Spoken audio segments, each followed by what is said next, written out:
Muy buenas y bienvenidas todas y todos al episodio número 107 de Onda Felicidad. Hoy estoy, pues como siempre, muy bien acompañada, en este caso por Javi Maeztu. Él es dietista, es fermentista, es el fundador de la Academia Fermentista y acaba de publicar su primer libro, Entre Fermentos. Javi, bienvenido, muchísimas gracias. Y lo primero que tengo que decirte es enhorabuena, porque no has escrito un libro. Yo creo que es como una especie de Biblia, enciclopedia, la tengo aquí, la veis al revés, pero vais a tener toda la información en las notas del podcast. Enhorabuena, de verdad. Muchísimas gracias, Lore, de verdad, por invitarme. Ya te dije que yo conocía tu podcast. De hecho, me he escuchado varios capítulos de tu podcast. He recomendado a pacientes tu página web, tus guías. Así que es un honor estar aquí. Es un verdadero honor y muchísimas gracias. Me hace mucha ilusión, además, que te hayas leído el libro y que estés súper informada para la entrevista. De verdad, te lo he comentado antes fuera de micrófono, pero muchísimas gracias, de verdad. No, ha sido un placer porque era un tema que tenía ahí, ¿no? Que es como, se está hablando cada vez más de esto, quiero saber porque tengo información, pero no sé hasta qué punto la información que tengo es correcta o es fruto de mitos, de bulos, de desinformación que pulula por ahí. Y cuando llegó el libro dije, vale, aquí hay muchísima información. Este hombre ha debido dedicar toda su vida a estudiar y a leer porque es increíble el trabajazo que has hecho. Todo lo que se aprende con tu libro, bueno, por supuesto, con tus redes, con tu academia, pero creo que el libro a todas las personas a las que les interese un poquito aprender sobre alimentos fermentados y cuidar un poquito de su salud, creo que debería estar en todas las mesitas de noche de todas las casas. Ya te lo digo. Pues muchísimas gracias, de verdad, muchísimas gracias. Es todo un honor. Sí, es verdad que cuando te metes en un proyecto así de grande, pues una cosa es lo que tienes en la cabeza, una cosa sabes cómo quieres contarlo y otra cosa, cuando sale al público, es como la recepción, ¿no?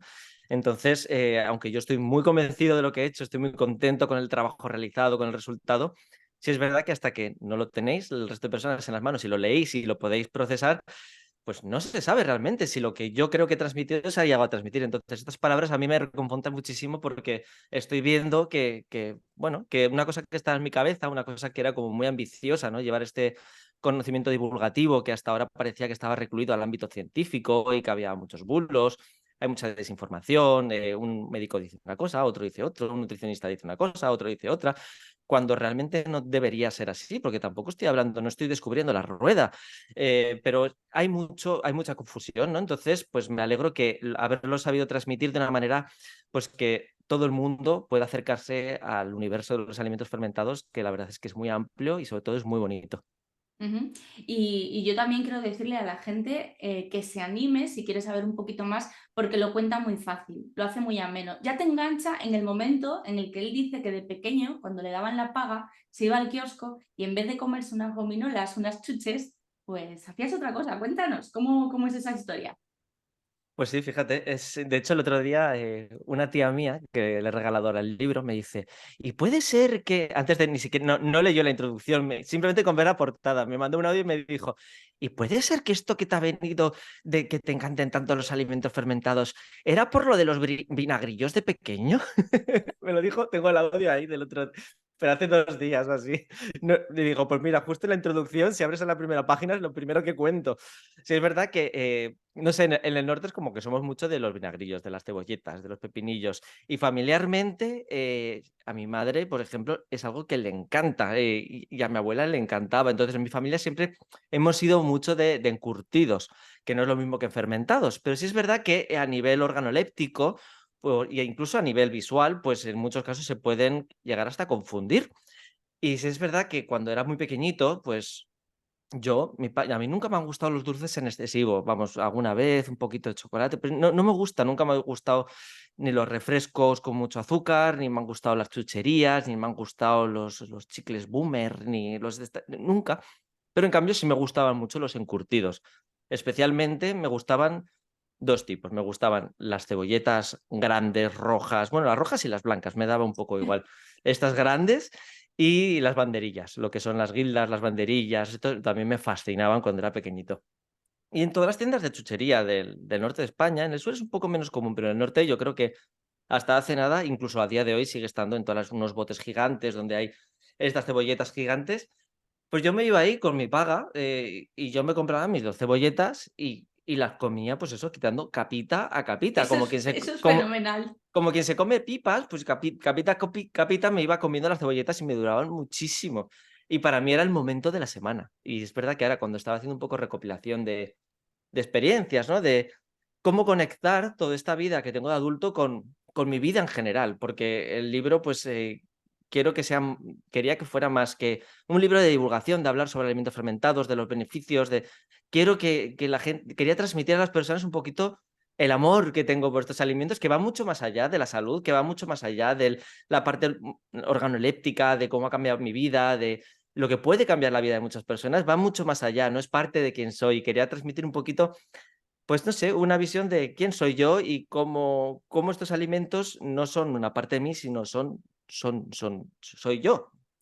Soy yo, sí, sí. Además, yo creo que lo haces muy bien en el libro porque vas hablando un poco también de tu evolución, de cómo va pasando pues, tu adolescencia, tu juventud, ¿no? Y cómo de momento pues, llega un día en el que cambias un poco el chip y empiezas a fijarte más en este tipo de alimentos y también en otro estilo de vida, ¿no? Dices, Exacto. yo comía mal, yo salía, pues era joven y me tomaba mis copas como hemos hecho todos y tal, y de repente hay un cambio ahí importante que tú también vinculas con acercarte más a este mundo, aunque como bien dices, no es solo la parte de salud la que te atrae del mundo de los fermentos o los fermentados, sino que eres tú, así, es como forma parte de ti, ¿no? Sí, exacto. De hecho, muchas veces nos pregunta, pero ¿por qué empezaste en este mundo? ¿Cuál fue el punto de inflexión? Y la verdad es que no tengo un punto de inflexión. Sé que para storytelling, para contar mi historia, pues es bastante menos llamativa, ¿no? Para ir a entrevista y decir, no, pues que estaba fatal, tuve este problema y de repente me cambió la vida. No, mi historia es bastante más normal. Fue un momento, yo fumaba mucho, bebía bastante, comía fatal, no me interesaba la nutrición. Y un día, pues, decidí que pues, yo tenía muy normalizados, pues, muchos, ahora lo veo como problemas. En aquel entonces no lo veía como problemas, ¿no? Pues, digestiones que no eran las correctas, diarrea explosiva después de tomarme un café por las mañanas, que están hasta dentro de la cultura popular, lo de, ¿sabes? Lo de Mm. café y cigarro, muñeco de barro. ¿Cuántas veces hemos escuchado toda la vida esa barbaridad? ¿Cómo que? Es que lo piensas ahora y hemos crecido. Los que ya tenemos unos años, hemos crecido toda la vida como lo más normal del mundo. Y bueno, llegó un momento hace, pues, no sé, unos 15 años, o igual un poco menos incluso, pues que empiezas a cambiar cosas. Y uno de estos cambios fue la alimentación. Empecé a alimentarme un poco mejor, me metí en la dieta paleo, empecé a, pues eso, a meterme en diferentes tipos de alimentos y un día me topé con la kombucha. Y a raíz de la kombucha, pues empecé a investigar qué era, empecé a meter en el mundo de los fermentados y fue toda una bola pues que ha llegado hasta el día de hoy. Que te enganchaste y ya está, ¿no? Como pasa Totalmente. con tantas cosas.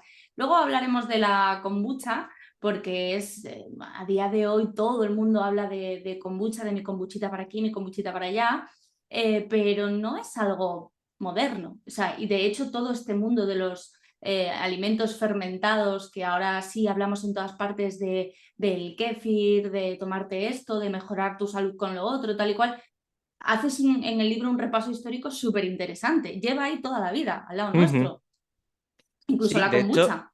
incluso la kombucha. Aunque sí es verdad que con la kombucha hay un poquito más de falta de evidencia, digamos. Se habla que es con la bebida milenaria que tomaban. Cuando te pones a comprar las fuentes y las historias, ves que realmente puede ser que igual lo que se tomara era vinagre, simplemente. Se mezclaban, son fermentos que hasta cierto punto son bastante similares.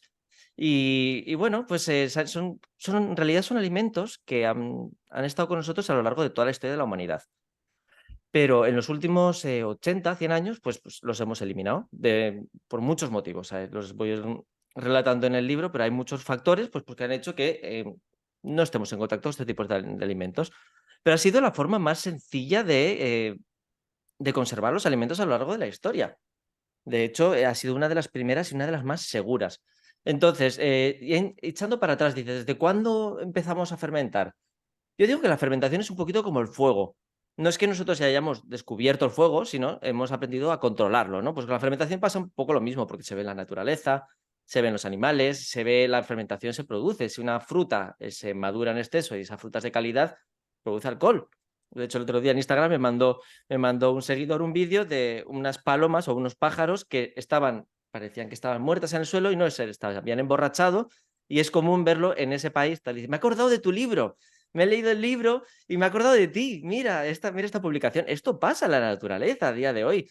La fruta, una manzana madura, tiene alcohol. Un plátano muy maduro tiene alcohol.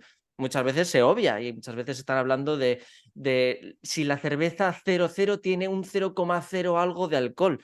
Tiene más alcohol un plátano, en muchos casos. ¿Sabes? Entonces, el alcohol está presente en la naturaleza y sí es verdad que ese punto, ese corte, ¿no? De cuando los seres humanos empezamos a consumir este tipo de alimentos, pues ha estado y sigue estando un poco en entredicho. Pero ahora se calcula, gracias a la paleogenética, que los seres humanos empezaron a consumir frutas que contenían alcohol hace 10 millones de años. Es un Wow. poco como el punto de partida, ¿no? De cuándo se empezó a consumir alcohol.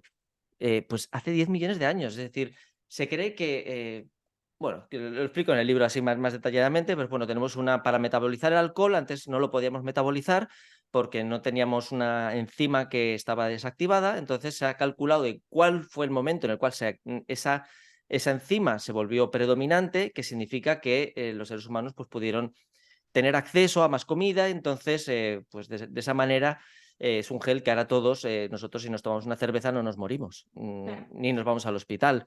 Pero igual eso ya no estamos hablando de seres humanos, estamos hablando de antepasados, pues eso no pasaba y de hecho hay algunos primates pues que no toleran el alcohol.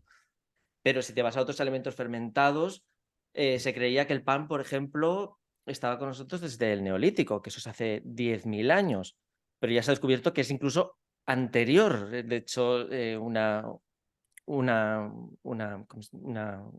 arqueóloga vasca ha descubierto hace poco que realmente podría tener, o se cree que tiene, 4.000 años más, es más antiguo de lo que de lo que se creía hasta este momento. Eso es mucho. Eso es que llevamos muchísimo tiempo. Mm. La cerveza también se creía que era el neolítico, ya se sabe que es hace 13.000, incluso 3.000 años antes de lo que se creía. Pero hay registros de hace 10.000 años de pescado fermentado en Escandinavia, de hace casi 6.000 años del cacao. Bueno, llevamos toda la historia pues, conviviendo con este tipo de alimentos fermentados y sí es verdad que haciendo esta recopilación histórica las fuentes son confusas, ha sido como complicado, ¿no? Como hilarlo, buscar fuentes fiables, buscar ese hilo conductor de la historia a través de los alimentos fermentados, pero al final, rebuscando y rebuscando, hay bastantes datos y realmente ves que son unos alimentos que de un tipo o de otro, pues han estado toda la historia de la humanidad acompañándonos y ha sido solo en los últimos 80-100 años que han desaparecido de nuestra dieta. Ujú. Ahora vamos a ir a eso de por qué han desaparecido, pero bueno, por si alguien que nos está escuchando dice, vale, muy bien, pero quiero que me explique el mayor experto que existe en estos momentos en España Vale. sobre, hombre, fundador de la Academia Fermentista, ya tiene ahí un mérito y con este libro yo creo que lo dejas todavía más claro, ¿no? Quiero que el mayor experto en fermentados de España me diga qué es un alimento fermentado, porque tenemos un montón, estamos rodeados de ellos. Y a veces confundimos unas cosas con otras, por ejemplo, lo que decías de los encurtidos, ¿no? A veces pensamos que puede ser, pero explícanoslo tú. Y no solo lo confundimos un montón, sino que se confunde a nivel científico un montón, e incluso hay muchas definiciones diferentes. Entonces yo lo que intento centrar, a base de que, aparte de que hay una definición consenso desde hace un par de años, yo aparte le añado una coletilla porque creo que todavía se puede hilar más fino, ¿no?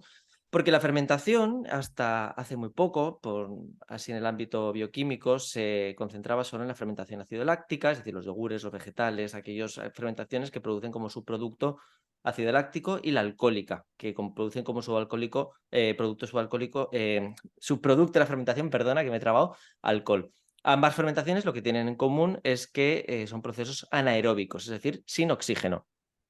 ¿Qué pasa? Ahora nos encontramos en un momento que se llama fermentación pues, a muchos otros procesos. Entonces, esta definición se ha extendido, ¿no? A fermentación alimentaria. ¿Cómo definiríamos un alimento fermentado dentro de este contexto alimentario, ¿no? Pues son todos estos alimentos que han sido transformados a través de microorganismos, microorganismos vivos, y que a su vez este alimento es apto para el consumo humano. Y es simplemente eso, la definición así como andar por casa sería como cultivar microorganismos sobre un alimento y entonces estos microorganismos lo que hacen es predigerir, es como si se comieran este alimento, entonces lo transforman, ¿no?, en otro alimento con unas características diferentes que está mucho más biodisponible, se producen ciertos subproductos de la fermentación y aparte se está viendo actualmente que algunos de ellos pues tienen ciertos beneficios pues para la salud a la hora de consumirlos. Eso lo vamos a ver también porque, bueno, ya sabes que en Onda Felicidad todo eso nos interesa un montón. Sí, Pero fíjate, yo creo que está un poco relacionado con eso de, bueno, en los últimos 80 años como que los hemos rechazado un poquito o dejado de consumir, porque estás hablando de microorganismos vivos, ¿no? Y hay una parte del libro en la que también lo dejas muy claro y dices, bueno, no hay que confundir putrefacción, ¿no?, exacto. con fermentación. Y yo creo Mm. que hay gente a la que le da pues, esto un poquito de cosa, ¿no? En tu libro también ayudas a aquellos que quieren empezar a hacer esto a que lo puedan hacer de una manera segura. También haces lo mismo en la academia, pero los microorganismos, esos bichitos que están ahí vivos, en este caso, no nos tienen que dar ningún miedo, ¿no? Exacto, de hecho, el número de microorganismos patógenos es una minoría. Es realmente si comparamos entre los beneficiosos, que no me gusta hablar de los beneficiosos porque muchas veces esto se confunde, qué beneficios o a qué te refieres con beneficiosos, sino digamos todos los que no son patógenos suponen más del 99% de los microorganismos existentes. Y de hecho nosotros convivimos con los microorganismos en todo momento, ya sea en nuestra microbiota, en nuestra microbiota cutánea, en nuestro ambiente. Estamos respirando microorganismos y cuando vamos a la naturaleza estamos conviviendo con microorganismos. Cuando tenemos animales estamos conviviendo con microorganismos. Y la mayoría de ellos, el efecto que tienen no es o inocuo o incluso hasta beneficioso en ciertos momentos, ¿no? Sí es verdad que cuando se habla de fermentación, pues el miedo principal suele ser que se te pudra algo, ¿no? Pase a ese otro proceso, ¿no? A ese proceso que yo amo, que no es beneficioso para los seres humanos, que el alimento resultante no es apto para los seres humanos. Pero realmente, si se hacen las cosas bien, el riesgo de que esto pase es realmente muy bajo, por no decir nulo. ¿Puede pasar? Sí puede pasar, pero la mayoría de las veces es porque no se ha hecho el proceso bien. Entonces, en todos los casos, lo que hay que tener mucho cuidado es, como son procesos que de alguna manera no estamos acostumbrados a realizar hoy en día. Antes sí, antes era algo muy común hacer chugut en casa o en la mayoría de los pueblos pueblos se hacen aceitunas. Y no conozco a mucha gente que haya dicho que se ha intoxicado comiendo aceitunas y se siguen haciendo a día de hoy, se hacen en todos los pueblos. Pero es un proceso pues que cada familia tiene su sistema y lo han ido transmitiendo a través de generaciones. Hoy en día lo que pasa es que se están retomando muchos de estos procesos, muchos de ellos olvidados, y se ponen pues conocimientos o prejuicios que tenemos, entonces no se hacen del todo bien, o igual una persona sin mucho conocimiento te da un consejo que no es el más adecuado, entonces ahí es donde pueden empezar a venir los problemas.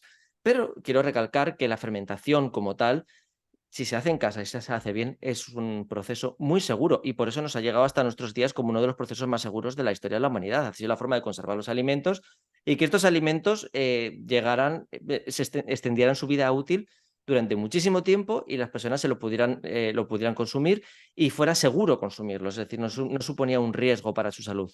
Ujú. Has dicho una cosa que además lo acabo de encajar o hilar con una publicación que te he visto en redes, creo que no hace mucho, ¿no? Que hablabas de, bueno, de productos fermentados que están de moda, que se venden en los supermercados, ¿no? Y hablabas de que, bueno, pues que está muy bien, que estén al alcance de todo el mundo, que se hable mucho de esto, pero que, ojo, que los hay mejores y los hay peores. Y igual estamos pensando porque es fermentado va a ser bueno sí o sí, y obviamente hay algunos que son mejores, otros que son peores, pero bueno, que es muy importante también leerse la letra pequeña para saber exactamente qué estamos consumiendo, ¿no? Sí, de hecho, en el libro, y no es por hablar de mi libro, pero es que me Pero parece hemos algo como venido hoy a bastante. hablar de entre fermentos. Pues hay un capítulo entero dedicado a eso, que es algo que no está publicado en ningún otro sitio. Y es que, claro, cuando hablas de fermentación, no todo el mundo se va a poner a hacer fermentos de buenas a primeras en su casa. Primero quiere conocerlos, quiere probarlos, quiere experimentar, quiere comprarse una buena kombucha, quiere comprarse un buen chucrut, quiere comprarse un buen kéfir, quiere ir al supermercado y comprarse un buen alimento fermentado. Pero es que vas al supermercado y la sopa de miso no lleva miso, la salsa de soja no está fermentada, hay kombuchas que es agua con gas, un poco de vinagre kombucha y colorantes y edulcorantes. Y hay muchos alimentos porque son pues ultraprocesados realmente. Entonces, ¿cómo diferenciar, no? Entonces yo en el libro lo que he hecho es un análisis de todas las etiquetas de todos los alimentos fermentados del mercado, de todo, diseño desde tempe, miso, salsa de soja, hasta los más comunes como yogur, kefir de agua, kombucha, todos, o por lo menos todos los que se pueden encontrar en algún supermercado de España. Sí. Siempre hay alguna excepción, pero bueno. Entonces lo que he hecho es un análisis de todas estas etiquetas y he hecho una clasificación. 5 estrellas es el alimento que tiene, pues es prácticamente igual que el que te haces en tu casa, y 0 estrellas es la copia ultraprocesada. ¿Qué pasa? Como en todo hay un abanico tremendo, no es todo blanco o negro. Entonces lo que he hecho es un análisis de estas etiquetas para poder hacer una clasificación modelo de todos los grises que hay y ver si ese alimento está más cerca del alimento original o de su copia ultraprocesada. Lo he hecho de esta manera para que las personas puedan ir con el libro o que se saquen una foto de la página del alimento que vayan a comprar, puedan ir al supermercado y decir, voy a comprar unas aceitunas. Vale, Javi habla aquí, 5 estrellas, 4, 3, 2, 1, de cómo comprar unas buenas aceitunas. Entonces, simplemente con comparar las etiquetas, poner una al lado de la otra, pues ya a un 98% ya van a saber de qué tipo de producto pues, estamos hablando. Porque hemos hablado de lo que son imitaciones, pero por ejemplo en el caso de los vegetales estamos en el tema de los encurtidos que me comentabas tú. ¿Son necesariamente poco saludables los encurtidos? Para nada. ¿Un encurtido qué es? Pues un vegetal en vinagre, un alimento que está conservado. Entonces, para poner un poco así las diferencias, un vegetal lactofermentado ha pasado por una transformación, ha pasado por esa predigestión. Entonces, ¿qué tenemos? Por un lado tenemos que el alimento está predigerido, está mucho más biodisponible. En algunos casos aumentan incluso las vitaminas, como puede ser el caso de algunos chucrús. Y si está sin pasteurizar, ese alimento, aparte de tener ciertos subproductos que son muy interesantes, como el ácido láctico, si está sin pasteurizar, también tiene microorganismos vivos, que también se ha visto que el consumo de este tipo de alimentos con microorganismos vivos pues tiene cierto impacto en nuestra salud, ¿no? Un alimento encurtido, pues no pasa por esta transformación. Un alimento encurtido es un alimento que está conservado. Entonces, en sí, el alimento, pues si es un vegetal y está en vinagre, que a su vez el vinagre es un alimento fermentado, pues sería saludable, pero no tiene estos beneficios asociados a esa transformación, a esa predigestión, a estos subproductos de la fermentación y tampoco tiene microorganismos vivos. Pero ¿qué pasa? Que aparte de estar conservado, que a nivel como dietista, pues no tiene nada de malo un vegetal encurtido sin más, ¿qué nos encontramos en el supermercado? Que la mayoría llevan azúcar, la mayoría llevan muchísimos potenciadores de sabor. De verdad, yo he estudiado mucho sobre etiquetas alimentarias y os juro, te juro, Lore, que yo no he encontrado tantos aditivos como las aceitunas, pero estamos hablando de unos potenciadores de sabor que yo no sabía ni que existían. Pero he visto aceitunas hasta con 12 diferentes Buah. potenciadores de sabor. Una verdadera locura. Llevan azúcar, llevan conservantes, llevan aditivos, llevan un montón de cosas. Entonces, es muy importante saber leer etiquetas, no solo para aprender a distinguir entre el alimento, el vegetal fermentado, por ejemplo, del encurtido, sino también para saber que, aparte de encurtido, que ya no está fermentado, después hay, tirando para abajo, hay muchísimos alimentos que incluso pueden ser ultraprocesados y perjudiciales hasta cierto punto para nuestra salud. Es que te estaba aplaudiendo por dentro porque a mí el tema de las etiquetas me fascina. Yo digo que es uno de mis hobbies. Claro. Yo voy al súper y me pongo ahí a mirar y a mirar y a mirar. Y hace poco, bueno, pues tuvimos, bueno, hace algún tiempo, nos avisaron desde FACE que las aceitunas que vienen rellenas de anchoa, que vienen Mm, con aliños así especiales, es mejor buscarlas etiquetadas con la mención sin gluten porque de tantas cosas que pueden ujú, llevar, puede, sobre todo por la pasta de los rellenos, puede claro, haber gluten ahí, ¿no? Entonces, claro. tengo un grupo con unos alumnos y dije, venga, hoy vamos a buscar aceitunas. Encontré aceitunas rellenas de anchoa etiquetadas sin gluten, pero es que las dejé en el súper. O sea, dije, pero ¿cómo pueden llevar tantas cosas las Ujú, aceitunas?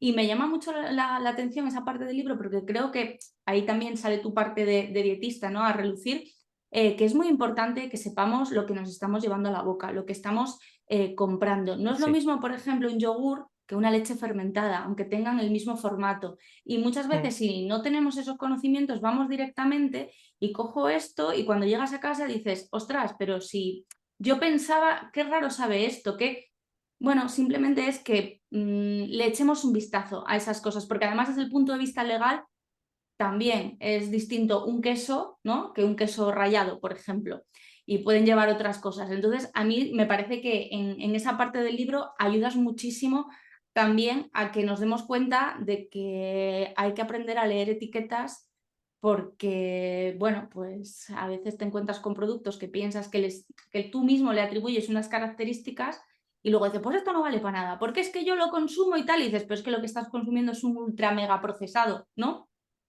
Y yo me gustaría incluso añadir que aparte de esta clasificación que hago, y de esto tampoco no puedo porque va variando cada día y varía mucho de los países, aunque sepas que, por ejemplo, una kombucha tiene que tener entre ingredientes té, azúcar, agua, cultivo de kombucha.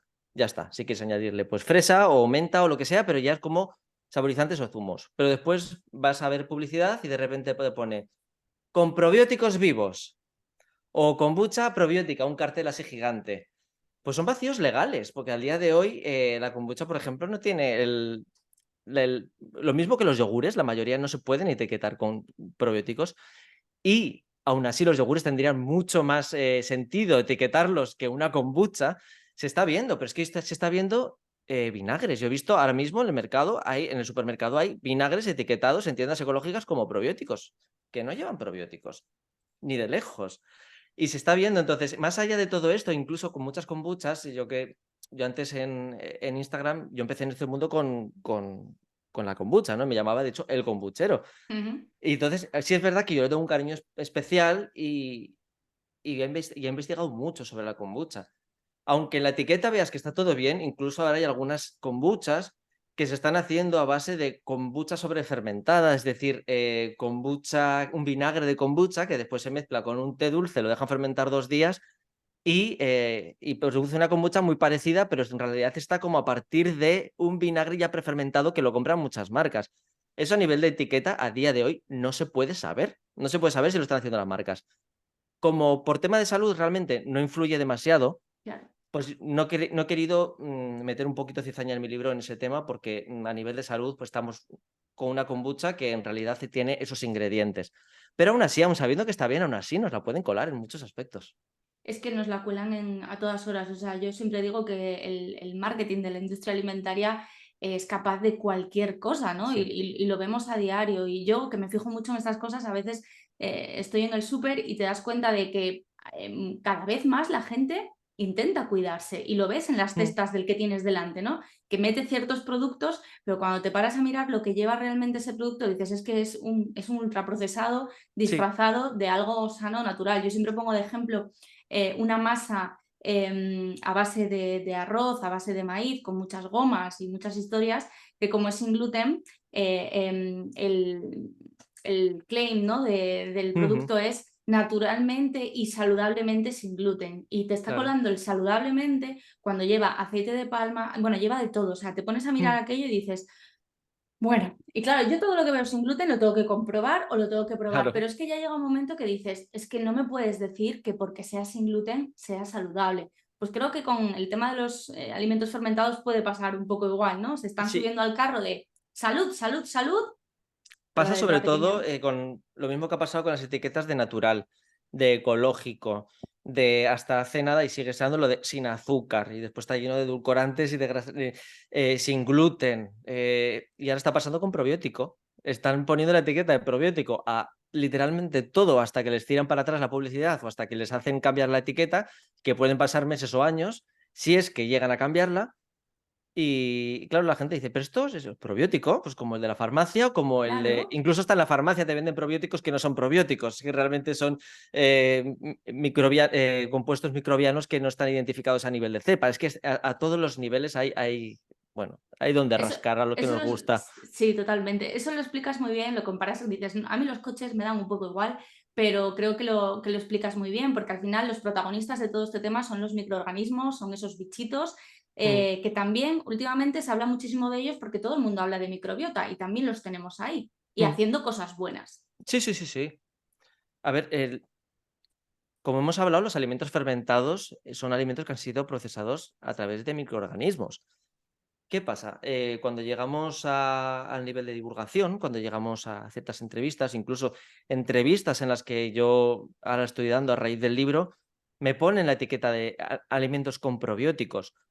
Yo ahora, desde hace 2 años, afortunadamente, hay un consenso internacional que puede gustar más o menos, porque sí es verdad que como todos los consensos, pues depende a quién le llegue, pues le gusta más o menos, o dice es que lo ha pagado la industria, o lo ha pagado la farmacéutica, o lo ha pagado X, pero bueno, ya hay un consenso, ¿no?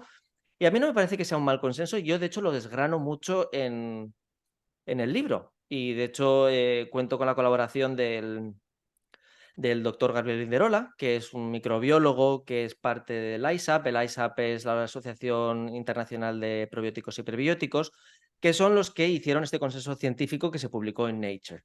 Entonces, y son los mismos que han hecho el consenso científico sobre qué son los prebióticos, qué son los probióticos, que son, vamos, que tienen ya muchos de estos consensos de lo que todo el mundo ha ido aceptando, los han hecho ellos. Entonces, aunque sea un consenso reciente, yo creo que está bastante bien. Hay matizaciones que se pueden hacer, pero está muy bien y creo que sí deberíamos todos ir hacia ese lado, porque claro, Ujú, eh, todo el mundo quiere sumarse a la moda de los probióticos, todo el mundo quiere sumarse a la moda de la microbiota, todo el mundo se quiere sumar a la moda de todo. Y realmente, pues los alimentos fermentados, ya hablaremos después, pues sí tienen muchos beneficios, aunque no, es más que no estamos viendo más que la punta del iceberg de todo lo que está por llegar, pero sí tienen ya beneficios demostrados, sí tienen ya beneficios demostrados en humanos, en estudios controlados en humanos, pero queda por mucho a ver. Pero estos beneficios, la gran mayoría, no están asociados a cepas específicas de los alimentos fermentados. ¿Qué pasa? Los probióticos, cuando se estudia una cepa, se estudia eso, una cepa, por no poner el ejemplo de los coches, podemos poner el ejemplo de los perros, ¿no? Los perros, hay muchos tipos de perros, ¿no? Pero después están las razas, ¿no? No es lo mismo un caniche que un bulldog. De hecho, no quiero decir que para qué sirve uno para otro, porque parece que estamos utilizando los animales, pero cada uno es como que son muy diferentes, ¿no? Y, por ejemplo, para tener el jardín de un chalet y que te ayude a proteger una casa, igual pones a un bulldog. Tampoco entiendo mucho de perros, pero bueno, pero más o menos a algo general. Pero igual para tener en un pisito en Malasaña, pues tienes un caniche, ¿no? Que va a estar más a gusto en el espacio, se va a moldar mejor pues para estar dentro de un piso. Son los dos son perros, los dos tienen características comunes y a nivel genético pues comparten muchísimo, ujú. pero son muy diferentes. Y esto pasa con los microorganismos. ¿Y qué pasa? Cuando se estudian los microorganismos para ver si tienen un efecto probiótico, se estudian las cepas, y las cepas son como estas razas. Entonces, sí es verdad que muchos microorganismos tienen beneficios que se están demostrando que son comunes, ¿no? A nivel de especie, ¿no? Pues yo qué sé, todos los perros ladran. Pues sí se está viendo pues, que algunos pues, tienen algunos beneficios que pueden estar relacionados y están compartidos a nivel de especie. Pero los que se hacen los estudios, los de es bueno para tratar esta enfermedad o esta patología, son a nivel de cepa y es muy complicado expandir eso a pues, algo más general. ¿Qué pasa? Cuando tú haces un alimento fermentado en casa, muchos de estos microorganismos a nivel de especie aparecen y de hecho sabemos, no podemos saber al 100% la cantidad, pero por estimaciones se puede saber qué microorganismos aparecen y en qué cantidad. Hay mucha variabilidad, eso de primeras, pero no se sabe la cepa.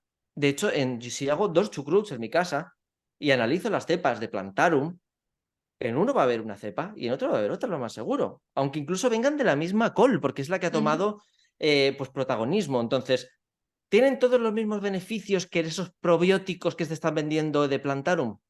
Pues seguramente, ¿no? Entonces tampoco se puede extrapolar Ya.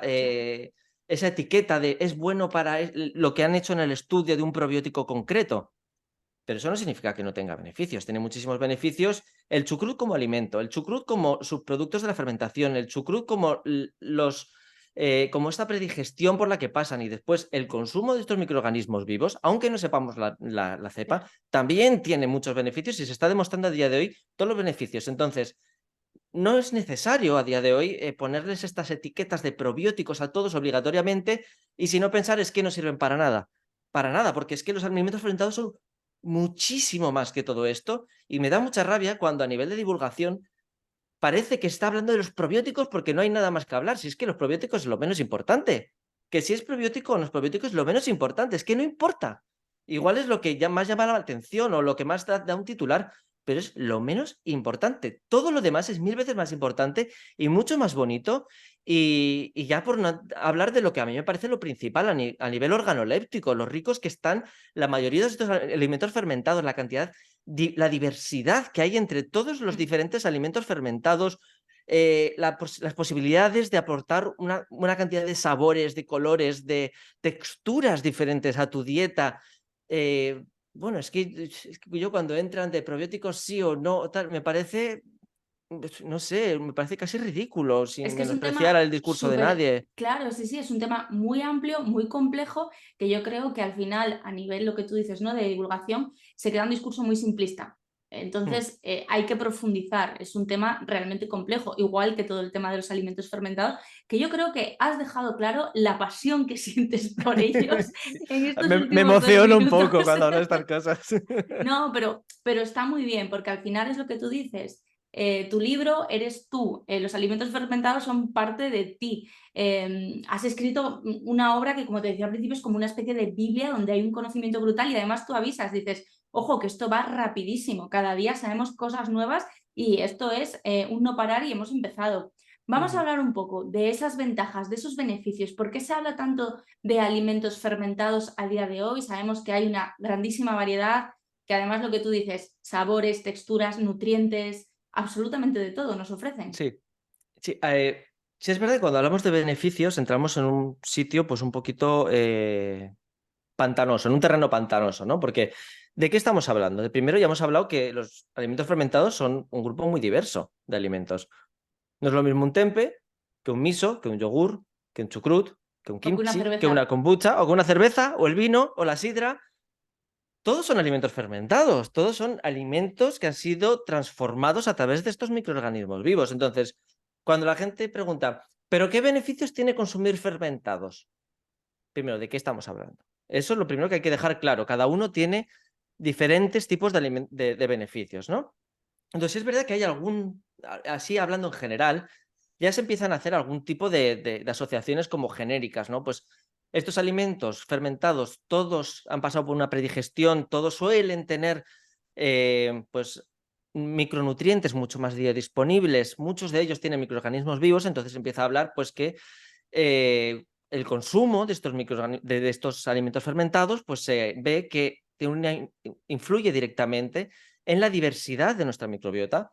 Que esto siempre hay que dejar muy claro, esto no es lo de que lo que se come se cría, esto no es lo que se decía o dice mucha gente, no es que tienes que comer alimentos fermentados para implantar esta microbiota, no, no, esos microorganismos que entran, muchos no van a llegar vivos, muchos otros sí, que también se decía en el otro polo de todo llega muerto, para nada, se ve, muchos llegan incluso al colon y muchos en las heces se pueden apreciar que llegan y que pasan y tal. Lo importante es esta relación que tenemos tanto con los subproductos de la fermentación, con estos micronutrientes que están mucho más biodisponibles para nuestra microbiota, estos ácidos de subproductos, como estos microorganismos vivos que tienen relación, que pasan, que tienen contacto, esto hacen todo en conjunto que nuestra microbiota se vuelva más diversa. Como esto ya, yo sé que conoces a Sari, por ejemplo, eso ya es tema de medicina, el hecho de tener una microbiota más diversa, se ha visto que tiene muchos beneficios para nuestra salud, se ve que consumir estos alimentos fermentados influye en la diversidad de la microbiota, eso hace que los marcadores inflamatorios de la mayoría de personas pues bajen y esto tiene un efecto directo en nuestro sistema inmunitario, por hablar muy en general de todo esto. Esto en ciertos estudios y en ciertas revisiones científicas que se está viendo ahora mismo, pues se ve pues eso, que tiene una relación directa pues, con el impacto en las alergias, menos riesgos de alergias, de dermatitis atópica, de asma, por ejemplo, se ven pues eso, efectos antiinflamatorios a todos los niveles, reducción del riesgo cardiovascular, se ve que el perfil lipídico también de las personas mejora, incluso hay un estudio bastante reciente en el cual que creo que es el primero, no sé si se ha hecho algún otro desde que publiqué el libro, pero que se relaciona el consumo de alimentos fermentados vivos con el estrés. Se está viendo porque hasta ahora se han hecho, como estábamos hablando antes, con cepas probióticas concretas, el efecto, esto que tú lo has hablado mucho en tu podcast, ¿no? El eje intestino-cerebro y cómo ciertos probióticos pueden modular Y ahora se está viendo que el consumo de estos microorganismos vivos tiene un impacto directo en la gestión del estrés y cómo, sobre todo lo que se dice en, lo que se dice en este estudio en concreto es cómo había una mejoría en la percepción del nivel de estrés de los pacientes. Eso es un poco la frase, por se puede hablar mucho, se concretaría a eso. Esto es muy en general, por así decirlo. ¿Qué Es muy pasa? en general, pero todo lo que has dicho hasta ahora es muy importante. Estamos hablando de inflamación, estamos Sí. hablando del sistema inmunitario, además de las enfermedades que has mencionado y también de gestión estrés, que son cosas que a día de hoy, en la sociedad en la que vivimos, bueno, pues están un poco tocadas, ¿no? Sí, sí, y eso no solo tiene que ver con los alimentos fermentados que tienen microorganismos vivos, como os he comentado. Al pasar por esta predigestión, ¿qué pasa? Pues estos alimentos, pues todas las vitaminas que tienen, se vuelven más biodisponibles. Estos minerales se vuelven más biodisponibles. Muchos componentes antinutritivos se predigieren, entonces nosotros no, pues los asimilamos mucho mejor. Esto se ve, por ejemplo, con las legumbres y el tempe, por ejemplo. Claro, O con estaba el pan pensando. y incluso relacionándolo con el gluten y con Ahí muchas íbamos. proteínas y con el ácido fítico y con... Claro, bueno, si quieres después entramos en el tema del pan un poco más en profundidad, pero bueno, ya pasa por este proceso de predigestión. Entonces esos alimentos, quieras que no, les va a gustar más a nuestra microbiota porque nosotros los digerimos mejor. Y entonces ahí tiene un impacto ya muy fuerte. Después tenemos subproductos de la fermentación. En el caso de los vegetales es, por ejemplo, muy llamativo el caso del ácido láctico, que tiene pues, muchas propiedades antiinflamatorias, actúa también como potenciador de la diversidad microbiana de nuestro intestino. Pues, se produce, por ejemplo, la kombucha ácido glucónico, que tiene pues, mucha relación con una de las fases del funcionamiento de nuestro hígado. El ácido acético, que se está viendo, que también aparece en el vinagre, que tiene pues, mucha relación con el control de las glucemias. Cada vez hay más estudios controlados en humanos. Pues se producen muchos subproductos, ¿no? Esto está como la segunda parte. Pero es que también, como estos subproductos, se producen vitaminas. Por ejemplo, en el nato se produce muchísima vitamina K2.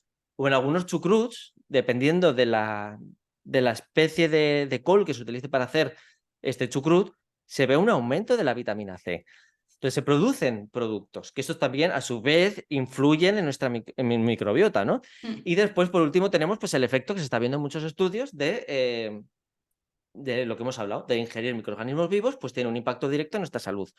Pero es que se está viendo, otra revisión pues hablaba de menos proteína C reactiva, hablaba de que se regulaba la presión arterial sistólica, más hacia la baja, por supuesto, se veían niveles más bajos de glucemias, insulina plasmática. Lo que hemos dicho antes, el perfil lipídico mejoraba, los triglicéridos bajaban, el LDL bajaba y el HDL subía.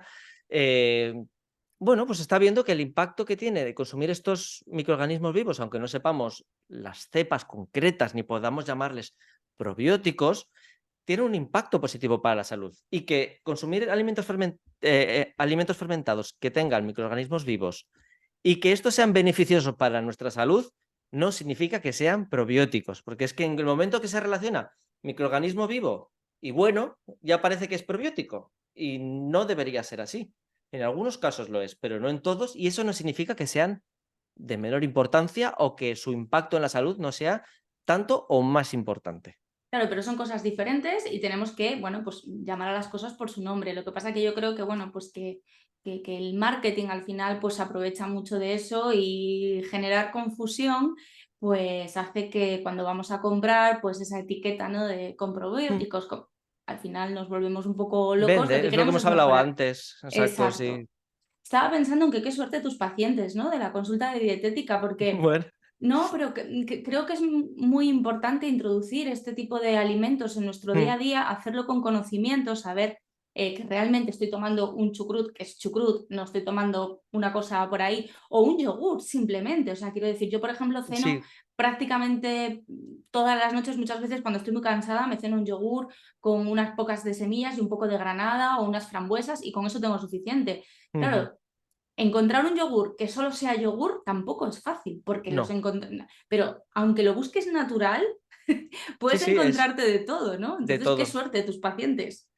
Pues la verdad es que intento siempre en consulta pues meter los alimentos fermentados en cuanto se pueda. En muchos casos no es posible desde un principio porque por el tema de que me gusta de microbiota, estómago, fermentos, pues de forma de un poco por inercia me vienen muchos pacientes con patologías digestivas. ¿Qué pasa? A día de hoy los estudios de alimentos fermentados y patologías digestivas, salvo el caso del kimchi con el síndrome de intestino irritable, y además si analizas el estudio ves que el kimchi no es tal como el kimchi que te harías en tu casa porque le meten cosas, algunos yogures y tal, pues tampoco hay, bueno, y el kéfir con el kéfir de leche con el Helicobacter pylori, salvo cosas muy concretas, tampoco hay estudios. Entonces, cuando me dicen, ¿se puede tomar alimentos fermentados cuando tienes SIBO? Pues mira, a día de hoy no hay estudios. De hecho, hay pues, nutricionistas que se rasgan las vestiduras diciendo, sí, son buenísimos. Otros dicen, no, te lo hacen mucho peor. Pues como decía Lucía Redondo el otro día en una entrevista, pues hay tantos SIBOs como personas. Igual a una persona, un alimento fermentado le sienta estupendamente, le puede ayudar a trabajar ese SIBO, y en otros, pues le sienta como una patada. Pero es que igual a una persona le interesa tomar chucrut, pero a otra persona le interesa tomar kimchi, a otro yogur, a otro kefir de leche, a otro kefir de agua, a otro kombucha. Y yo tengo pacientes, por ejemplo, que lo primero que les introduzco es una kombucha que está 100% fermentada, que casi es vinagre, que no tiene fructosa, pues para corregir ciertas cosas, no para corregir, porque no me gusta tratar los alimentos como si fueran medicamentos, pues como para añadir ese plus, ¿no?, a la dieta de diversidad de alimentos que pueden tener pues propiedades que pueden ayudarles, ¿no? Pero a otra persona igual la kombucha les digo, ni verla hasta dentro de 5 meses, vamos a trabajar mucosas, vamos a trabajar, vamos a empezar pues con ciertos yogures o ciertos yogures incluso vegetales, o vamos a trabajar con un chucrut, vamos a aprender, les regalo mi manual de empezar a hacer chucrut, digo, vamos a hacer un chucrut casero, ¿no? Vamos a hacerlo y vamos a probarlo simplemente con col, o igual uno que sea de lombarda, que esté más bajo en histamina, o se puede personalizar muchísimo, y siempre también desde la práctica, en la práctica clínica hay que tener muy claro que estamos un poquito de prueba de error, porque no tenemos en muchos Ya. casos esa evidencia científica que te diga, para este paciente es bueno que tome esto, salvo casos muy concretos, y aún así, en la mayoría de los casos es hasta discutible. Y fíjate que eso es tirarme piedras a mi propia cabeza, por así decirlo, pero es la verdad. Entonces, sí es verdad que es bonito, sobre todo pues, los pacientes que me vienen con, pues que les gusta este tema, muchos vienen con mucha ansia, ¿no? En plan de tengo un SIBO, tengo mala absorción a fructosa, tal, pero quiero comer muchos fermentos. Espera, vamos a ir Claro. probando. Vamos a primero a probar cómo, no sé, cómo te sienta una patata enfriada y como prebiótica, ¿no? El almidón resistente. Vamos a ver cómo trabajamos primero esta Claro. mucosa. Después ya probamos a meter este alimento fermentado en concreto y de esta marca, porque sé que te va a sentar mejor que esta otra. Pues sí, se puede individualizar de una manera que, de alguna manera, es como que estos dos mundos, pues lo puedo juntarlos y la verdad es que ver después cómo tiene su impacto, ya no en la salud, sino en la calidad de vida de las personas, pues es precioso. La verdad es Eso que es es un muy mundo que a mí chulo, me sí. encanta, sí. Totalmente. Me parece muy importante el mensaje que has lanzado porque las personas que, bueno, a ver, yo tengo, mi patología es la enfermedad celíaca que gracias a Dios está controlada desde hace muchísimos años. Entonces, bueno, pues yo llevo una alimentación lo más saludable posible y no tengo sintomatología. Me considero una persona sana, ¿no? Digo, Ujú. cruzo dedos. Sí, sí. Pero nos encontramos muy a menudo dentro de la escuela, en las redes, con gente con mucha patología, o sea, con esa celiaquía que todavía no ha acabado de remitir, con un diagnóstico reciente y con cosas que acompañan a la celiaquía, pues un SIBO, una intolerancia a la lactosa, a la fructosa, y son un grupo de población muy vulnerable para todo tipo de tendencias, ¿no?, que aseguran devolvernos la salud o ayudarnos con ella, ¿no? Entonces yo siempre les digo, id a profesionales, Mm. porque lo que a uno le viene bien no le tiene que venir bien al otro. Y que se esté hablando de, porque ha llegado un momento en el que hay pacientes que van a la farmacia a pedir probióticos como quien pide chicles, ¿no? Además le dan, Exacto, como toma, si este fuera es el toda que una tengo. cosa. Claro, exacto. Y es como, igual lo que tú necesitas no es lo que te están dando. Ujú. Vete a alguien, a un profesional de la nutrición que te pueda ayudar, que te pueda guiar y que en Actualizado, función. no importa, perdona que Sí, te interrumpa, muy no, no, actualizado tiene que estar. Porque se ven actualizado. también de muchos profesionales. Yo ayer analicé un test de SIBO que el metano estaba 4 veces por encima desde el minuto 1 de lo que debería estar, y ponía que estaba perfecto, que el test era negativo.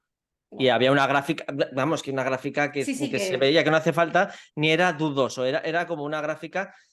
Y yo como dietista yo no tengo que diagnosticar nada. Yo en este caso al paciente le digo, pues mira, con este test que te has hecho, vete a otro médico que esté actualizado y que te lo interprete. Yo lo puedo interpretar, pero no es mi función. Mi función Claro. es ayudarte por medio de la alimentación y acompañarte, si eso, con algo de suplementación a transitar esto. Pero a mí esto que me has presentado, que es negativo, pues desde mi ignorancia, pues yo te digo que, que busques a otra persona que le eche otro vistazo y que te hagan un diagnóstico efectivo, como pasa muchas veces con la celiaquía, ¿no? Que se ven, pues, personas, me han dicho que soy celíaco, me han dicho que no lo soy. Digo, pues igual lo que necesitas es otro profesional que te haga otras pruebas complementarias y realmente que otro médico te diga si lo eres o no lo eres. Pero con esto que te ha dicho este dietista o esto que te ha dicho este médico de cabecera, no tienes la información suficiente tanto para una cosa como para la otra. Normalmente se suelen dar diagnósticos negativos cuando suele ser al revés, pero también se ve, conozco el caso al revés, Sí, del momento, pues con un test genético, ha dicho, eres celíaca, tal, pero esa persona no tenía enfermedad celíaca, claro. tenía un test genético positivo.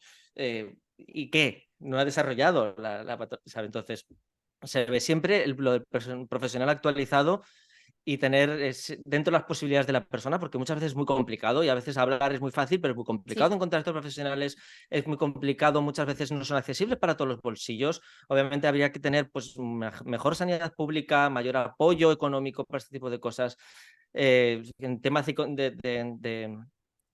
de celiaquía, la citometría de Citometría de flujo. flujo, sí. Citometría de flujo es carísima hacerlo privado, debería estar instaurado. Te conozco personas que llevan 5 años con el gluten fuera y tampoco le vas a reintroducir, lo vas a dejar para toda la vida, pero no saben, no cuidan las trazas.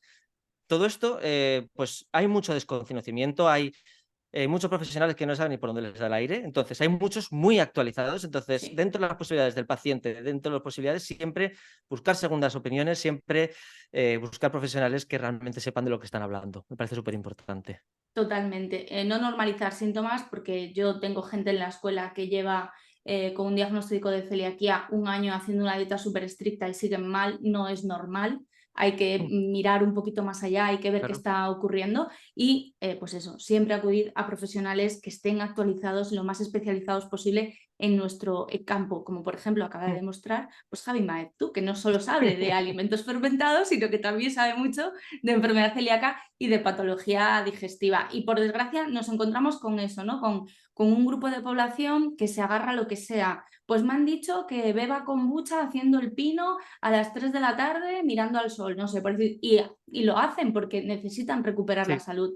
Entonces, si estamos escuchando esto y queremos introducir alimentos fermentados, bueno, pues ya no digo que acudáis a Javi, que sería la mejor opción, pero que busquéis a alguien que os pueda ayudar a introducirlos de una manera responsable y que quizás, igual ahora, porque tenéis eso, lo que dice Javi, un SIBO que no lo permite, que eso ya depende de cada persona, bueno, pues que tampoco queramos correr, porque al final, fíjate que estaba diciendo esto y estaba acordándome de un titular que vi tuyo, no sé si fue en El Mundo, que hablabas del elixir de la salud, no sé si es un titular, si ha salido de tu boca o si es una interpretación, que hablabas del kéfir y de la kombucha, ¿no? Bueno, pues que sepamos que nos pueden ayudar mucho esos alimentos, pero que siempre al lado de un profesional. Pero ahora, Pues mira, explícame del titular. me encanta que me hayas dicho esto porque ese titular no es mío. Yo creo que ya por el rato que llevamos grabando, ves que en mi diálogo, en mi discurso, no estaría nunca la palabra elixir. Nunca. Todo lo que tenga que ver con alimentos milagro, con alimentos que te curan todo, incluso con alimentos como igualándolos casi a medicamentos, ¿no? O alimentos que te pueden que pueden Superalimentos. curar todos tus patologías. Todo eso no estaría dentro de mi lenguaje. No lo está. Sí es verdad que algunas veces, pues por ejemplo, mi título tiene como subtítulo Descubre los alimentos fermentados y cómo pueden transformar tu vida. Sí es verdad que aún así lo de transformar tu vida puede ser interpretado de una forma un poquito más sensacionalista, pero yo lo quise poner aquí, me pareció que era muy bonito porque te puede transformar la vida a muchos niveles, Sí, eso simplemente te el iba a nivel decir. de alimentos, de diversidad de alimentos, de sabores, de olores, de textura. En el momento de fermentar en casa es el momento presente en el que estás tocando los alimentos, donde hay nada más te va, es momento de atención plena, es un momento de mindfulness total, ese momento en el cual empiezas a compartir con tus familiares y con tus amigos estos alimentos y creas conexiones personales. además, si recibes estos beneficios que se están demostrando y los tienes en tu salud y los experimentas, sí te transforma tu vida. Entonces, sí es verdad que depende de quién lo lea, pues puede parecer un poco sensacionalista, pero desde mi punto de vista creo que no, que de hecho hasta puede ser muy objetivo. Entonces, lo del elixir, yo en ningún momento lo dije, ese titular se sacó, yo creo, porque me preguntaron de qué alimentos fermentados pues habían tenido pues, estudios, por así decirlo, este año, ¿no? Que sea como algo llamativo, ¿no? Y entonces yo di por varios titulares porque no se puede empezar a analizar todos los estudios, para eso está mi libro, para quien quiera leérselo. Intento hacerlo de una forma muy amena, pero además hay una bibliografía donde pongo todas las 200 referencias científicas, y quien quiera puede investigar. Yo siempre digo, no os conforméis con lo que digo yo, lo que diga nadie, buscar las fuentes. Yo lo que digo aquí está justificado y lo podéis comprobar, y si me he confundido en algo no tengo ningún problema en rectificar. Vamos, en ese no se me caen los anillos. Entonces me preguntaron pues, sobre beneficios específicos, ¿no? De alimentos que tuvieran un impacto en la vida a día de hoy. Entonces, dándole vueltas, pues saqué antes he mencionado el kimchi, que hay un estudio para que lo relaciona con que mitiga los síntomas del síndrome de intestino irritable. Pero, por ejemplo, el kéfir de leche aparece en la guía de probióticos y prebióticos de la Organización Mundial de Gastroenterología, que hicieron una actualización en 2023 como coadyuvante para el tratamiento de Helicobacter pylori. Entonces, sí me pareció como un dato pues, muy interesante en el cual podía lanzar y que está apoyado, por así decirlo. No es que tengamos que irnos a PubMed, que para quien no sepa, pues como la base de datos donde se recogen la gran mayoría de estudios científicos, que ha salido ahora, que está como todavía que se tiene que extender. Esto es algo que está súper instaurado en todos los hospitales del mundo. Entonces, me pareció como un dato pues curioso, ¿no? Y después, por hablar de algo que a mí me toca personalmente, siempre se habla de la kombucha no tiene evidencia científica. ¿Por qué la kombucha lleva con nosotros tantos miles de años y no tiene estudios científicos en humanos? Porque se habla de muchos de los beneficios y hasta el día de hoy es cierto y vamos, eso tenía una base, ¿no? La base es, hay 50.000 millones de estudios en animales y en vitro, pero en seres humanos pues no había. Pero esto pasa pues, con la kombucha y pasa con las manzanas. Con todo lo que tiene que ver con nutrición, es muy complicado hacer estudios en humanos, eso de primeras. Pero bueno, se van haciendo y se tienen que hacer y son necesarios muchísimos más.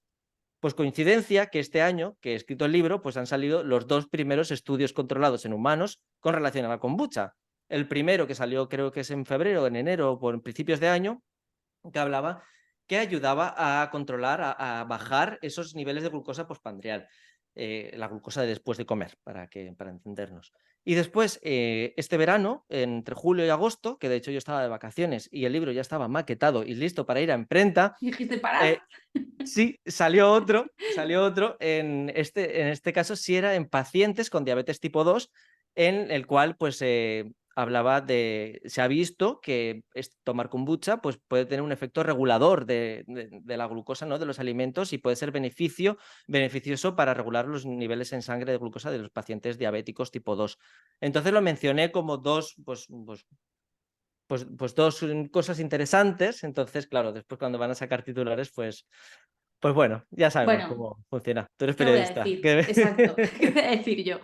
Y encantado con la entrevista, que tampoco se me tome. Yo doy por hecho que muchas entrevistas pues se van a sacar titulares o se va a Sí. intentar llamar la atención. También es una forma de que llegue a más público. De hecho, esta entrevista en principio era para la web y salió el domingo en el periódico impreso a nivel nacional. Wow. Entonces, igual si no hubiera puesto este titular, pues igual no hubiera salido. Entonces también tiene su parte positiva, que a veces Sí. pues llaman los periodistas la atención, pero también la forma de llamar la atención pues hace que otras personas se interesen, ya sea de forma negativa, pero que dé comienzo, Sí, de pie sí. a una conversación, por lo menos. Exacto. Hay una frase que utilizamos mucho los periodistas, ¿no? Que es no dejes que la realidad te estropee un buen titular, ¿no? Bueno, pues Sí. es un poco así, pero al final sí que es verdad que yo creo que yo la vi en un montón de sitios, o sea, no solo la vi que la compartías tú, sino que a nivel de otras redes y tal, pues que a la gente le llamaba la atención, y eso siempre está bien porque hay detrás un libro donde está todo aclarado y todo explicado, o sea que bueno, otra vez enhorabuena. Y ya para Gracias. terminar, te tengo que preguntar por un tema que es muy interesante, sobre todo para las personas que tenemos celiaquía y para la gente que come pan en general, porque en los últimos años el elixir, entre comillas, de esos panificables es la masa madre. tú te pones a ver la tele y con masa madre, largas fermentaciones, fermentación en frío, etcétera, etcétera. Entonces, bueno, ¿qué pasa con el pan? ¿Qué le ocurre al pan que comemos hoy en día?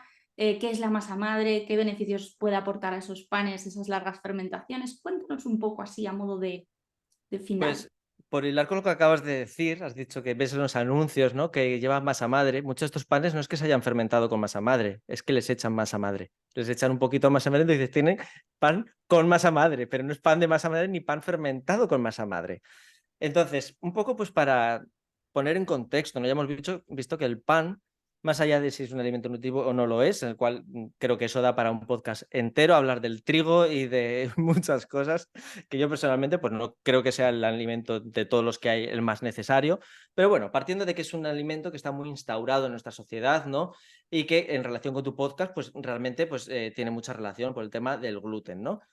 ¿Qué pasa? El pan a lo largo de la historia, bueno, vamos a antes a lo largo de la historia, vamos a partir de cómo se hace ahora el pan, la mayoría del pan. La mayoría del pan se hace con levadura, ¿no? Tú le echas levadura, ¿esta levadura cuál es? Saccharomyces cerevisiae. Saccharomyces cerevisiae es una levadura que produce una fermentación alcohólica corta. Entonces, el pan se fermenta con esta levadura durante un periodo más o menos largo, depende de la receta, se hincha, ese CO2 que aparece, aparece CO2, aparece algo de alcohol, se hornea, ese alcohol se evapora y se quedan estos lóbulos, ¿no? Entonces, este pan, esta harina de trigo, por así decirlo, ha pasado por una fermentación, por una levadura, una fermentación corta, y después, pues si se ha pasado por una cocción, que también, pues el cocinado, pues degrada ciertas cosas, bueno, ya está, ha pasado por este proceso, X. Eso es la mayoría de los casos, porque también hay panes que ni siquiera utilizan levadura y lo que utilizan es pues polvos gasificantes, bicarbonato, con ácido cítrico y tal, para que se hinche un poquito y ya está, Y como es, pasa en la mayoría de los bizcochos, todo. Los polvos para hornear, la mayoría de casos, pues no es levadura, son polvos gasificantes. Ujú. Entonces ya entramos en la levadura, microorganismo vivo. Tal.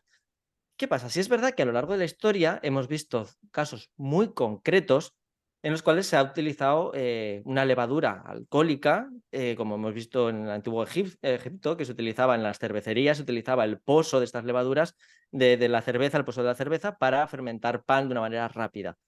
Pero eso, la gente no tenía una cervecería en casa. ¿Cómo se hacía el pan a lo largo de toda la historia de la humanidad? Pues se hacía con masa madre. Ahora le llamamos masa madre, pues me comentabas tú ayer, ¿no? Que Sí, mi se abuela me lo llamaba formiento, el pues formiento. eso, depende de la tradición, pues ha podido hacer de diferentes maneras, ¿no? Pero básicamente, ¿qué es la masa madre? Masa madre es harina con un poquito de agua fermentada de forma espontánea. ¿Qué pasa? Cuando nosotros fermentamos esta harina de forma espontánea, no solo hay Saccharomyces cerevisiae, se han contabilizado hasta 100 especies de microorganismos diferentes, principalmente 100. levaduras, bacterias ácido-lácticas y ahora se está viendo que también hay bacterias ácido-acéticas, aunque hasta ahora prácticamente no se tenían no estaban dentro de la ecuación. Te olvido que hay 100. Entonces, esta fermentación pasa de ser tipo alcohólico a ser de tipo mixto, es decir, hay fermentación alcohólica, hay fermentación ácido-láctica, hay fermentación acética, hay 100 diferentes, algunos habrá 80, algunos habrá 200, no se sabe, habría que ir analizando una por una cada una de estas masas madres, que muchas de ellas, de hecho, han pasado a lo largo de tradiciones, ¿no? En plan, pues igual de la vecina del pueblo, que era de su madre, se lo pasó a tu abuela, que a su vez se lo dio a tu madre, que tu madre se lo dio a la vecina, y estas masas madres, esta harina fermentada que se va reutilizando y reutilizando, lo que hace es va ganando todavía más diversidad. ¿Qué pasa? Cuando el trigo se fermenta con esta masa madre, sin entrar a valorar si es harina blanca, harina integral, que estamos hablando de, son cosas Sí, diferentes, muchas veces se mezclan, y de hecho se mezclan a nivel no. ¿Qué es mejor, con masa madre o integral? Pues son dos cosas son cosas diferentes. distintas, Estamos claro. hablando de cosas diferentes. Las dos tienen su discusión aparte, ¿no? Pero la masa madre lo que hace es predigerir lo que llevamos hablando Claro. todo este tiempo, predigiere el pan. No simplemente se fermenta un poquito, se hincha, sino que todas las proteínas, el gluten se degrada, el ácido fítico se degrada y muchos otros, muchos carbohidratos y muchos componentes antinutritivos o que pueden ser problemáticos y que se están estudiando incluso como detonantes las personas que tienen esta predisposición genética para tener celiaquía, que podrían ser entre un cúmulo de muchísimos detonantes que podrían ser, pues esto podría ser incluso otro más, ¿no? Entonces antes este, este trigo se predigería y después se cocinaba. Entonces, sí, también sin entrar a valorar si el trigo de antes es el mismo que ahora, pero ya entramos el que este trigo ya pasaba una predigestión de muchas horas, de muchos tipos de microorganismos diferentes, que tenían muchos subproductos. Entonces, cuando tú te comías ese pan, que después de estar predigerido estaba cocinado, ya no tenía absolutamente nada que ver con el pan hecho con una levadura, que es el que consumimos hoy en día. Que yo suelo decir, hice una vez un Reels que decía, comemos pan crudo. No, no está crudo, está cocinado y está un poquito, vale, si nos ponemos técnicos no es pan crudo, pero en mi cabeza un poco es que está sin predigerir. No está crudo como definición de la palabra, pero le falta todo el proceso de predigestión. Claro, Esto ha pasado, por ejemplo, en Asia mucho con la soja. La soja tradicionalmente se ha consumido fermentada en el miso, en la salsa de soja. En el tofu no, aunque se suele mezclar. También hablo en el libro de cuáles son aquellos alimentos que muchas veces muchas personas se piensan que son alimentos fermentados, pero realmente no pasan por un proceso de fermentación. Pero bueno, en el caso del pan, pues tradicionalmente esta masa madre lo que ha hecho, que no deja de ser más que harina fermentada espontáneamente, que se añade un trozo de esa harina a lo que es la masa sin fermentar, y esa masa sin fermentar se fermenta. Y nos guardamos un poquito de la que teníamos para echar un poquito más de harina para tener para la siguiente vez. Entonces vamos como empalmando tandas de hacer pan poco a poco con esta masa madre que cada vez se va haciendo pues, más diversa en cuanto a microorganismos con pues, todos los beneficios que tienen. Aclarar que también se pueden hacer masas madres sin gluten. Incluso, claro. por ejemplo, el pan de trigo sarraceno, no es necesario hacerlo con levadura, que estaríamos hablando de, bueno, no se puede comparar el trigo sarraceno, seguro que se ha hablado muchísimo del trigo sarraceno aquí, no voy a entrar a ello, pero no se puede comparar absolutamente en nada al trigo, pero el trigo sarraceno se puede hacer el pan con una levadura, pero también se puede fermentar de forma espontánea o incluso se puede hacer una masa madre. Sí es verdad que fermenta muy rápido la masa madre de trigo sarraceno, pero se puede hacer. De hecho, yo recuerdo que yo primero hablaba solo de kombucha, ¿no? En mi perfil de Instagram, pero cuando empecé un poco pues, a dar pinceladas de otros alimentos, uno de los primeros alimentos fermentados que subí fue una receta de pan de trigo sarraceno fermentado espontáneamente, es decir, coges los granos, lo fermentas, ahí ya tiene muchos microorganismos, lo bates, vuelves a fermentarlo un poco más, ahí tienes una masa y directamente lo metes al horno y tienes un pan. Eso se ha fermentado espontáneamente y eso no Claro. solo tiene, habría que analizarlo, no puedo asegurar que solo tiene una levadura, pero prácticamente al 99% que esa fermentación pues va a tener bacterias acidolácticas, va a tener levaduras, va a tener incluso alguna acética y se van a producir pues esa predigestión en el trigo sarraceno. Y Ujú. sin entrar a la discusión de gluten sí, de gluten no, Sí, pues se puede llevar y se pueden hacer masas madre pues, de avena, de arroz, incluso de mezclas panificables de arroz, maíz, avena, trigo sarraceno, se pueden hacer masas madres con ellos. Y es un mundo donde, sin entrar a lo que son los ingredientes en sí, lo que se produce con esta masa madre es esa predigestión. claro. Entonces, hay que tener que estamos hablando de temas diferentes y que se puede aplicar a todo tipo de panes. Y de hecho es muy interesante y muy gratificante y muy bonito experimentar con este tipo de panes y de alimentos en casa. O qué importante, ¿no? Es que al final vivimos en un mundo en el que lo queremos todo tan rápido, tan disponible, se produce a tal cantidad que, claro, las fermentaciones no existen o son de apenas unas horitas, ¿no? Exacto. ¿Qué sería lo ideal? ¿Cuántas horas sería lo ideal para que haya una buena fermentación cuando hablamos de un pan? De esto que lo ves en la tele, ¿no? Que te hablan te dicen anuncios, larga fermentación en frío que ayuda a digerir el producto final y tal. Y dices, ¿cuánto es eso? Pues te lo voy a decir un poco el dato a ojo, pero creo que, de hecho, el experto en mi casa en pan es mi padre y mi hermano, no yo. Yo el pan, como no consumo pan, no hago Claro, mucho pan. Pero una fermentación de las que ya se consideran fermentación larga son de 24 a 48 horas, más o menos. claro. Parte en frío, parte en temperatura ambiente, depende de la receta, depende del proceso. Hay, como en todo, y sobre todo en el pan, que es un alimento pues, que se consume tanto y a lo largo de la historia ha estado tan presente en la cultura, pues cada receta, cada tradición, pues tiene pues, sus detalles y sus... Pero vamos, una fermentación de 24 a 48 suele ser la de masa madre, la que realmente puede pasar por ese proceso de predigestión, que no, como enlazando con el principio de la pregunta, no es lo mismo que hacer un pan con levadura. Tú coges un trocito de esta masa madre, se la echas y dices pan con masa madre. Que eso pasa, y te venden pan con masa madre, que es un pan normal, al cual le Pues echan, y de hecho, si ves los ingredientes, tiene un, no sé, con un 5% de masa madre, o con un 2%, o con un 1% de masa madre. Han echado un poquito de masa madre y ponen con masa madre. claro. Efectivamente, tienen masa madre. Efectivamente, al final volvemos al inicio, ¿no? A todo el tema del marketing y de lo importante que es tener una base de información. Nadie está pidiendo que aparezcan 14.500 Javis Maeztu hablando sobre alimentos fermentados. Es muy complicado llegar a ese nivel, pero sí es importante que tengamos unas nociones básicas para saber lo que estamos consumiendo y ya está. Vamos a ir terminando, Javi, porque yo ya me he pasado el tiempo, pero es que me tienes Ya, ahí enganchadita. es que hablo mucho. No, Me no, tienes no, que es que cortar. Tú córtame. no, está muy bien. Te voy a hacer dos preguntas rápidas, Sí. ¿vale? Una es, ¿cuáles son tus alimentos favoritos? ¿Vale? ¿Mm? ¿Cuáles son los que más haces tú en casa? Y para la gente que tiene tu libro, que se está ¿Mm? leyendo pues la última parte, donde creo que es la última parte, ¿no? Donde explicas, bueno, pues cómo hacer ciertos alimentos fermentados y tal. Sí.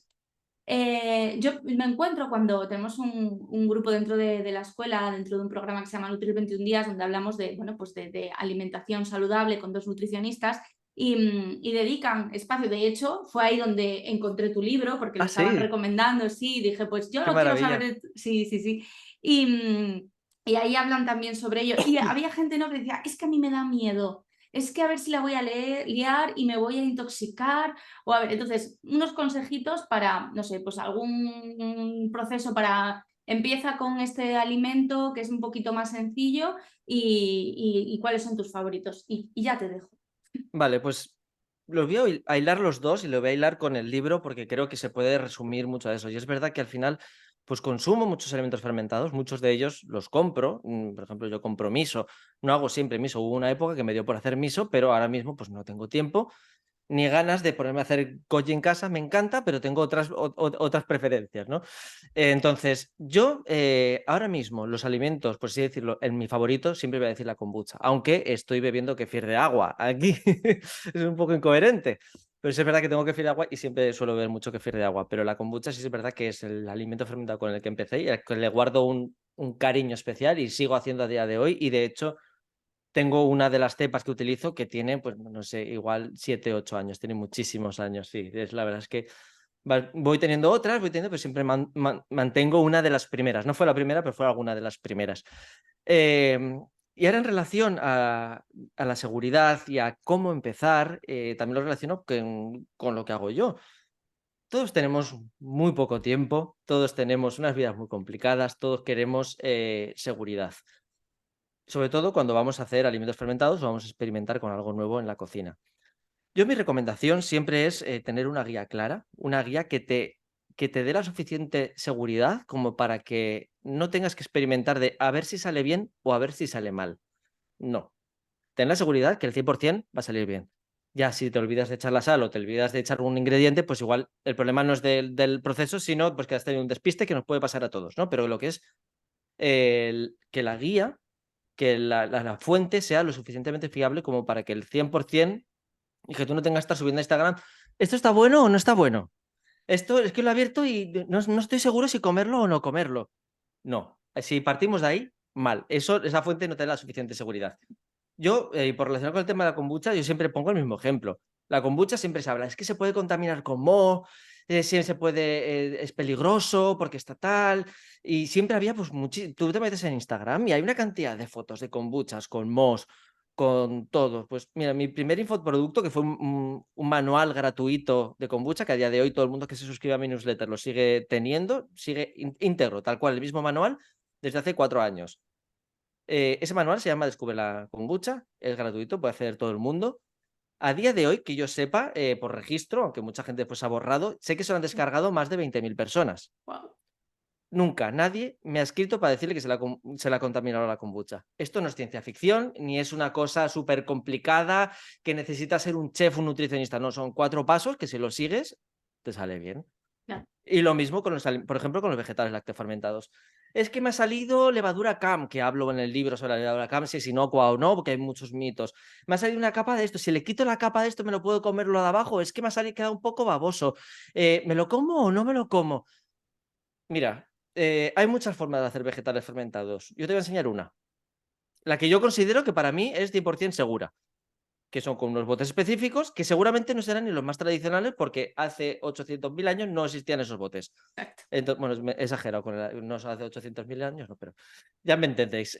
No existían esos botes, son unos botes que yo hablo de ellos y explico por qué y en qué momentos sí, qué momentos no, si hay que abrirlos, si no hay que abrirlos, y doy unas proporciones y doy muchos consejos. Bueno, muchos, doy pocos. De hecho, las recetas, los procesos son cortos, porque es lo que interesa, Claro. que sean guías muy cortas, muy concretas, muy claras, para que la persona después tenga eso muy claro, que sería lo básico, y después ya pueda desarrollar su creatividad culinaria en casa. Es decir, que no se quede con hacer un chucrut porque he dicho que utiliza col, que utilice col lombarda, que utilice cale, que utilice manzana, que utilice semillas de cualquier, de alcarabea, de cilantro, de cualquier cosa, y puede empezar a hacer 1.000 millones de procesos, 1.000 millones de recetas, pero siempre con la seguridad de que está Claro. haciendo todo bien desde un principio. ¿Que habrá más formas? Sí. Cuando ya tengas experiencia, investígalas. Igual encuentras una que es mejor para ti o te gusta más. Pero yo lo que puedo asegurar, y eso es lo que he intentado reflejar en Entre Fermentos, que se puede hacer todo de forma segura. En Entre Fermentos no enseño todos los alimentos fermentados, enseño cómo comprar la mayoría de ellos y enseño en la última parte que le llamo yo el ideario, que es como cómo introducirlos, ¿no? ¿Qué hago con un tempe? ¿Qué hago con un miso? Que no es simplemente echarlo a la sartén o echarlo a una sopa, que se pueden hacer con cada alimento 1.000 millones de cosas, pues estoy como una batería de ideas para que pues, puedas integrarlos en tu alimentación. Pero que es en la parte práctica de hacer en casa, por así decirlo, me centro en vegetales fermentados, todo tipo de vegetales fermentados, me centro en kefir de agua, kefir de leche y kombucha. Si es verdad que cuando hablo de vegetales fermentados no es una receta, ahí hay cientos de miles de procesos de recetas, de variaciones que se pueden hacer, pero yo lo que tengo que aportar, después igual algún día hago un libro de mis recetas favoritas, Eso estaba pensando yo ahora, ¿eh? ¿sabes? Digo, el siguiente de recetas. Mis recetas favoritas, y te doy, pues mira, esta me funciona súper bien y súper rica. Pero aquí lo que me interesa es que tengáis las bases de hacer las cosas con seguridad y después que Exacto. desatéis vuestra creatividad culinaria en la cocina y experimentéis, que os mojéis las manos, los olores, que disfrutéis de este proceso, ¿no? Que es fermentar en casa, pero siempre con la seguridad de que estáis haciendo las cosas bien. Imaginación al poder, Javi. Exacto, totalmente. Y el objetivo es empoderar a las personas para que se sientan seguras y que tengan la información de los probióticos, de los beneficios, de los procesos que pasan dentro, qué tipos de enfermedades, que la gente tenga información, pero la información es poder y eso da libertad después para muchísimas cosas. Efectivamente, para tomar las mejores decisiones para la salud de cada uno, si quieren, y si no, pues también. Exacto. Exacto, pero ahí queda. Y volvemos también a otro tema que hemos tocado ya para cerrar, ¿no? La importancia que tiene leer, acceder a información que está actualizada, que viene de manos de un especialista, porque luego nos encontramos en Internet, y aquí me estoy tirando yo piedras, mucha información estupenda y maravillosa, pero también nos encontramos muchos bulos, mucha desinformación, que al final cuando hablamos de salud hablamos de la parcela más sensible que tenemos las personas y bueno, hay que tener mucho cuidado. Así Exacto. que, bueno, Javi, 1.000 millones de gracias, me ha encantado escucharte. Ya había Gracias a aprendido ti con el por libro, invitarme. ahora por 15, me ha encantado y creo que, bueno, que estás haciendo una grandísima labor. Además, se te nota la pasión, o sea, se te nota que te encanta, entonces estoy segura de que vas a seguir muchos años aportando al mundo de la salud, del bienestar y de la cocina. Yo ya estoy esperando por tu libro de recetas, que lo Pues sepas. mira, pues nada, me lo apunto aquí como cosas por hacer en la lista. Claro que sí, claro que sí. Ay, Lo mil dicho, gracias de verdad por invitarme. Ha sido todo un honor estar aquí, porque yo era oyente, me he escuchado muchos de tus podcasts, te he escuchado a ti siendo entrevistada en el Slow Medicine Revolution, el podcast de Saria Arponen. Entonces nos conocíamos así de saber quién es cada uno, pero esta conversación pues ha sido maravillosa y conocerte así ya cara a cara ha sido estupendo. bueno, Javi, pues muchísimas gracias. Se me olvidaba decirte, bueno, no, si no, ya te lo cuento fuera de micro, pero me recuerda tu libro mucho a otro que me Mm. encanta, que es el de Vitaminados. Y cuando os vi en la presentación juntos dije, pero bueno, qué suerte, ¿no? El La de gente que María estuvo Bascuñana, allí. pues es un honor porque ese libro es un librazo que le recomiendo a todo el mundo que le interese un mínimo su salud, se lo tiene que leer. Parece que un libro sobre vitamina D es algo como muy, muy específico, no muy para nutricionistas, pero no, yo se lo recomiendo a todo el mundo, porque todo el mundo Mm. puede aprender. Pues me encantó veros en esa presentación. Obviamente no podía estar porque está como a unos 400 kilómetros de mi casa, pero me recordó por lo amplio que es el tema, lo complicado y lo bien que lo transmitís. Así que ahí queda de nuevo esa recomendación de Entre Fermentos, también el libro de María Bascuñana, pero de verdad que si queréis introducirlos en vuestra alimentación y haríais bien, es una guía indispensable, además de seguir en las redes, en su web y en su academia y en todas partes, menos por la calle, en todas partes. Pues muchísimas gracias, de verdad, por este espacio. Javi, un abrazo, Un abrazo enorme. que vaya muy bien, un besito. Igualmente, besos.